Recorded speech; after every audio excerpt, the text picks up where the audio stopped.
Yeah, music industry changed really a lot. Do you like MP3s and such things, or do you still buy CDs? Or I buy vinyl.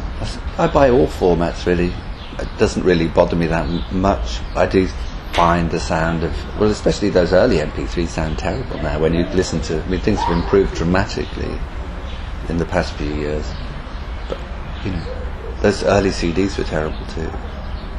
But I mean, if something's good, you can tell. You know, you can't really like it. It doesn't matter what format it's on. Okay. And I do like looking at the pictures though, and I like having something to read. I find that the anonymous nature of the MP3 is a bit sort of odd, isn't it? The way that you don't know who's singing, you don't know kind of if he's wearing a hat, or what colour his trousers are, or you know who produced it, you know who made the tea. All of that stuff was kind of important, wasn't it? You know, you kind of got this idea of and where it was made. So you get this thing, and it's just like, well, what is this anonymous piece of information that I'm listening to? Lyrics and pictures, art. So that's the revival of vinyl is amazing because the sound is also better. In my opinion, the vinyl sound is best, I think. You're signed at the German indie label Tapete Records in Hamburg. How did that come? I think they're the only record company left in the world. It's kind of like, no, they're not. But I kind of spoke to them when I decided to make when I decided to release a record. I don't know. Oh, Christoph Dallack from Spiegel. I said I don't know what to do with this, and he said get in touch with Gunther. Yeah. And so I did, not realising it was going to take me 4 years to finish the thing. You know, so by which time he's probably forgotten, and I was pleased that he was still interested in the. And you had no thoughts because it's a different language with the record label? No, I didn't even think about it. I just, you know, they made vinyl and CD and download and the distribution. You know, it's just there are so few. Like even in England, it was difficult. You know, I couldn't think of an indie label that you would have trusted. You know. Okay. What describes the Lilac Time, the band name? What was the idea for the Lilac Time? A Lilac Time, or what's the it comes from a Nick Drake song. I'm going to see the Riverman about the plan for Lilac Time. From Nick Drake. Drake, okay. He was like a witch season artist produced by Joe Boyd on Ireland in the 70s. He made 3 albums and died young. And that was it. He had a song called The Riverman. And a friend of mine from the band The Dream Academy played it to me. And I was immediately taken with the name that I'm going to tell the Riverman about the plan for Lilac Time, and it sort of sounded, what is the plan for Lilac Time? And do you go on tour with your band, or is it planned to go on tour? We're going to do one gig to see if I remember the words and the chords simultaneously, and then we'll, if it goes well, then we will do more. Have you still done gigs with the Lilac? Yes, no?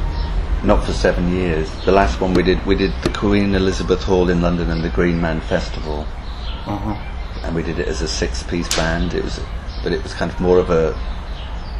It was like, let's see how much money we can lose. Because we had 6-piece band, and we had like a monitor guy and a roadie, and it's just like I completely misjudged my popularity. But you like to go on tour, or isn't it that what you prefer to do? I mean, it's all these days with everything being as it is financially in the world of being an indie band. I got I got used to nice hotels, and at 55, how rough am I going to rough it is the question. Can I carry my own guitar? it's that kind of. These are the questions that we have to find the answers to. Okay.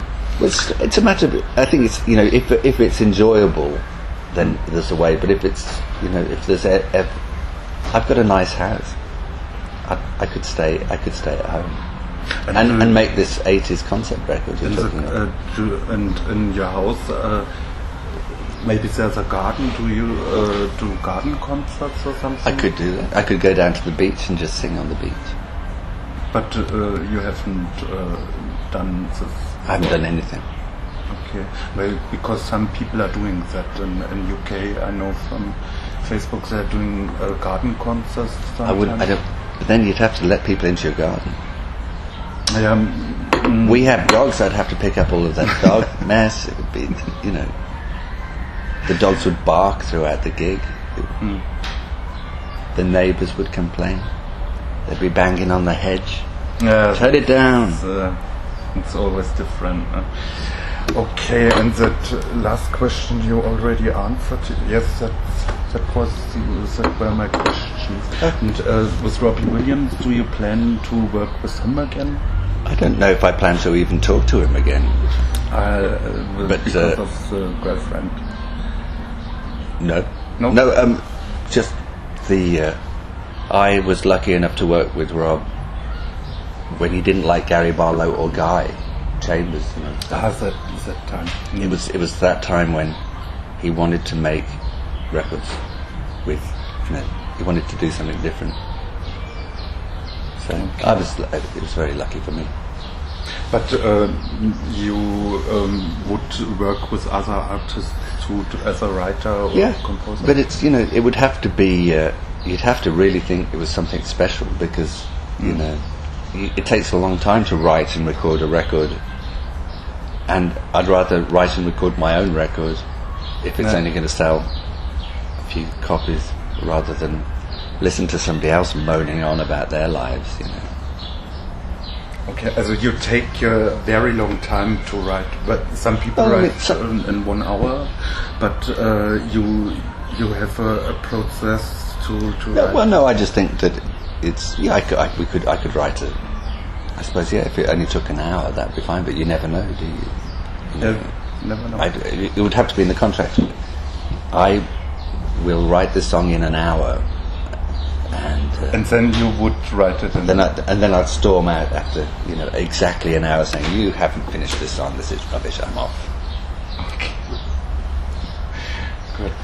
Thank you for. Thank you. I have a question. Would you sign me your album? Yeah.